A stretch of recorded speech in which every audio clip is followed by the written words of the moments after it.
In the Boko area, a growing concern simmers amongst villagers over the alleged negligence of the West Kamrup Forest Division.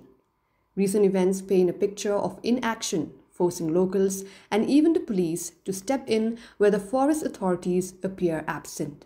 On Monday midnight, locals apprehended 6 individuals in the act of smuggling hundreds of endangered frogs. These vital amphibians, crucial for natural pest control in paddy fields, were being stuffed into sacks, destined, according to the smugglers, for markets in Meghalaya, fetching a price of 100 to 100 rupees per pair.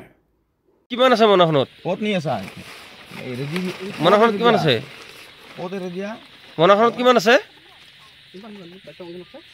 Frustrated and concerned, villagers attempted to alert the West Kamrup Forest Division. However, their efforts allegedly met with a frustrating runaround. The Singra Range Office reportedly claimed the area fell outside their jurisdiction, while the Nagarbera Riverine Range seemingly showed no interest, suggesting it belonged to the Singra Range. Ultimately, the villagers, left with no other recourse, released the frogs back into the paddy fields and let the smugglers go with a stern warning. এই ব্যাংকসমূহ ক'ত লৈ যাবি সেই মালঙলৈ যাব কিমান মান bank ধৰছ বৰ্তমান কিমান মান হিচাপত কিমান মান হয় মই পাহৰি গৈছে হিচাপ কৰা নাই খুলি কৰা নাই কিমান দিন আহিলি হা কিমান দিন আহিলি কিমান দিন নহয় কেইদিন ধৰলি ব্যাংক 2 দিন 2 দিন মানে আজিহে কত ধৰিছে আৰু এইখিনি আৰু এই ৰাস্তা কিবা ধৰি আহিছে থানচেং ক'ত ঘৰ মালাং মানে এই হেৰিটো ধৰবা যে আছিলে মানে মই কথাখিনি মানে সুধছোঁ কোনে আহিব দিছিল ইয়াত অসমীয়া বুজি নাপায় কিমান মান ধৰছা কিমান মান ধৰছা একচুৱেলি কি হ'ল বহুত দিনৰ পৰা গাৰো সম্প্ৰদায়ৰ লোকসকলে আমাৰ গাঁৱত প্ৰৱেশ কৰি বা বকৰ বিভিন্ন অঞ্চলত দেখিছোঁ গাৰো সম্প্ৰদায়ৰ নিশাৰ ভাগত আহি ভেকুলী বস্তাই বস্তাই লৈ যায় তেওঁলোকে ধৰি কিন্তু আটাইতকৈ দুখ লগা কথাটো হ'ল কি আমাৰ খেতিয়ক ৰাইজে সুবিধা হোৱাৰ কাৰণে খেতি কৰাৰ সুবিধা হোৱাৰ কাৰণে এই সময়ত সাধাৰণতে ভেকুলীবোৰে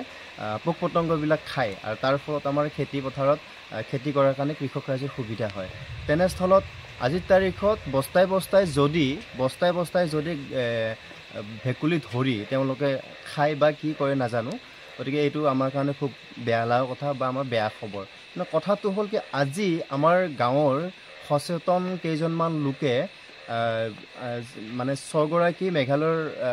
যুৱক আহি পেলাই ইয়াতে ভেকুলী ধৰি থকা অৱস্থাত হাতে লোতে ধৰে আৰু ধৰাৰ পিছত বস্তাই তেওঁলোকৰ পৰা ভেকুলী উদ্ধাৰ কৰা হয় আৰু অৱশেষত আমি বকো বন বিষয়াক খবৰ দিয়া হৈছিল আৰু তেওঁলোকে আমাৰ এইটো এৰিয়াত নপৰে বুলি জনাইছে নগৰবেৰা বুলি কৈছে আৰু নগৰবেৰাৰ সৈতে আমি বাৰে বাৰে যোগাযোগ কৰিছিলোঁ কিন্তু তেওঁলোকে কোনো ধৰণৰ সহায় সহযোগ নবঢ়ালে বন বিষয়াই আৰু মানে বনকৰ্মীয়ে তেনেস্থলত আমি নিজকে দুৰ্ভাগ্যজনক বুলি ভাবিছোঁ কাৰণ কিয় এনেকুৱা সময়ত যদি আমি চৰকাৰে দিয়া এটা বিভাগে যদি কোনো ধৰণৰ ৰেছপন্স নিদিয়ে তেনেহ'লে অনাগত দিনত নিশ্চিতভাৱে এইটো বেয়া কথা হ'ব গতিকে হিমন্ত বিশ্ব শৰ্মা চৰকাৰে বিভিন্ন ধৰণৰ পদক্ষেপ লৈছে আজিৰ তাৰিখত জন্তুৰ ক্ষেত্ৰত বা জীৱ জন্তুৰ ক্ষেত্ৰত বিভিন্ন ধৰণৰ আইন ওলাইছে আইনখন বহুত সক্ৰিয়ভাৱে উপস্থাপন কৰিছে কিন্তু এনেস্থলত যদি বন বিষয়াসকলে যদি ৰেছপন্স নিদিয়ে সাধাৰণ ৰাইজক তেনেহ'লে এইটো বহুত দুখ লগা কথা কিন্তু কথাটো হ'ল এনেকৈ দিনক দিনে বাঢ়ি যাব আৰু খেতি পথাৰত আমাৰ ভেকুলী নাইকিয়া হ'ব যাৰ ফলত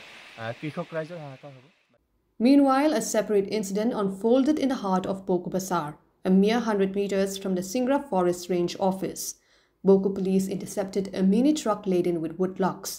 Inside, they discovered 14 pieces of precious sal tree and apprehended 3 smugglers. Officer in charge of Boko police station, Munna Pachani, confirmed the seizure, stating their routine patrol intercepted the illegal consignment. This incident further highlights the apparent proactive role of the local police in matters seemingly falling under the purview of the Forest Department. Outraged by the perceived inaction, anonymous locals from Katpara village alleged that the West Kamrup Forest Division seems primarily focused on monitoring sand and soil transportation. neglecting crucial conservation efforts. Repeated attempts to contact the West Kamrup DFO, Subodh Talukdar, for a response have reportedly gone unanswered. In Boko, the question remains, who will safeguard the region's natural resources when the designated protectors appear to be looking the other way? The villages and police seem to be filling a void, but for how long can this continue? News Desk, Hub News.